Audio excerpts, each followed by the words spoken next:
A smooth-talking, suave-walking, libido-rocking, naturally charismatic presence. Mates. Here's why Highmate-only colonies are one of the hardest to start with. Their strengths don't balance out their weaknesses, at least in the early game. They are different to other Xenohumans, and you'll have to take into account the lack of food production and the major lack of defences. But it's not all doom and gloom. Their high social skills and naturally high moods make them fantastic for being the centrepiece to your colony. Let's look into how these xenotypes fit into Rimworld, how to increase survival rate of Highmate-only colonies, and what are some tips to get you started. But before we begin, firstly I want to know more stories of Rimworld, so what's your craziest colony story and how did that colony end? Leave it below and I'll reply to the best stories with a small note for each of the colonies. On the one hand, Highmates excel at social interactions. They have a high level of natural charisma, making them well suited for interpersonal relationships, trading, and they make the best use of some of the stranger implants. They're just happy people. Highmates have a constant smile on their face with a +10 to mood just all the time. Good people to be around. They're kind and delicate by nature, never insulting others but instead bringing kind words to brighten the moods of everyone around them. Now, I've taken a few classes on Rimology, and let me be the first Rimmer to explain what's going on here. The science shows that Highmates seem to have evolved a type of pneumatized bone, usually found in birds. Pneumatized bones, instead of being solid like other xenotypes, have some space or pockets of air in them, making them much lighter, but much more vulnerable to being damaged. And on the other hand, Highmates lack what seems to be the skills they need to perform manual dexterity-based tasks. They also have trouble hurting other living beings, be it wild man-hunting animals or raiders coming to kill and steal. This can create challenges for Highmate self-sufficient colonies. The beautiful skin and unusually thin bodies have a lower tolerance to heat.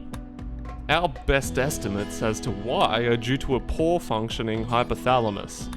It has trouble regulating body temperature. They also have a lack of sweat glands in their skin, which usually helps to cool down your body.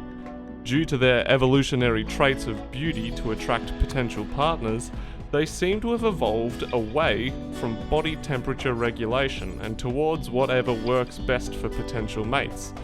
We assume not being smelly is a good way to attract the opposite gender, but have yet to confirm this hypothesis.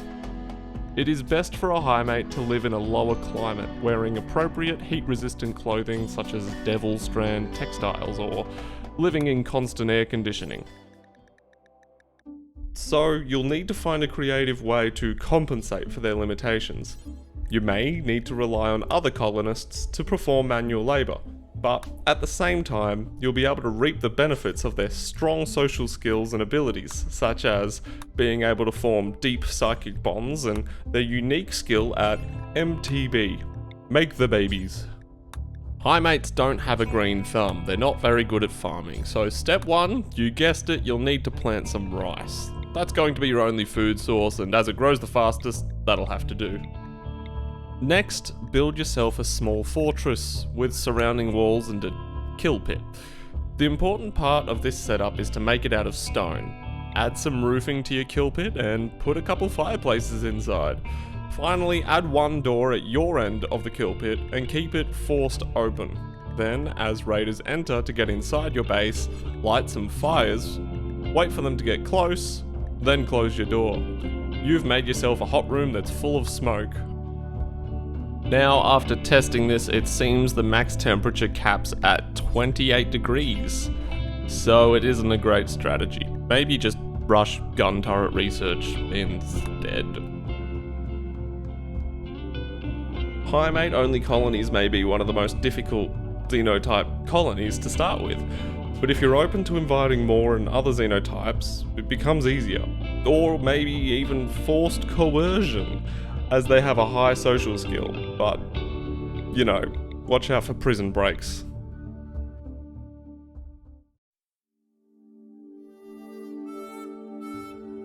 Highmates are also a prime subject for the Psychic Harmonizer, a type of implant that projects the mood of their user, be it happy or angry, to everyone around them.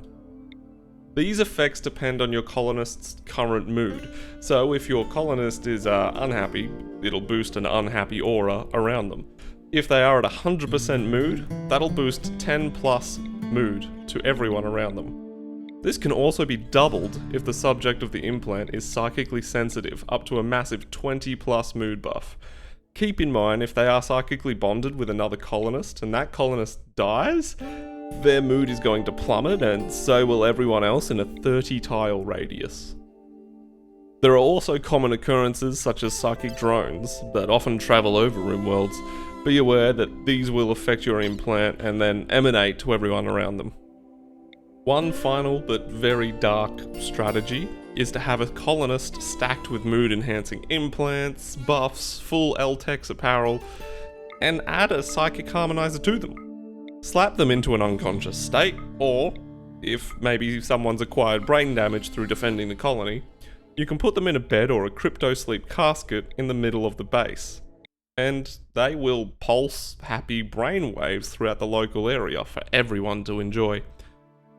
This works as colonists' mood don't change when unconscious.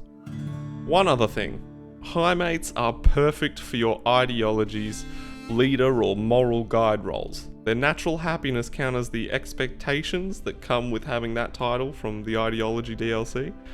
So, there you go. Finally, here was my first attempt at running through a Highmate only colony. I started with a few extra colonists to help speed up the initial get-go for the video, and I'm not kidding when I say this, I could not defeat a single raider that came with a shotgun. It was atrocious.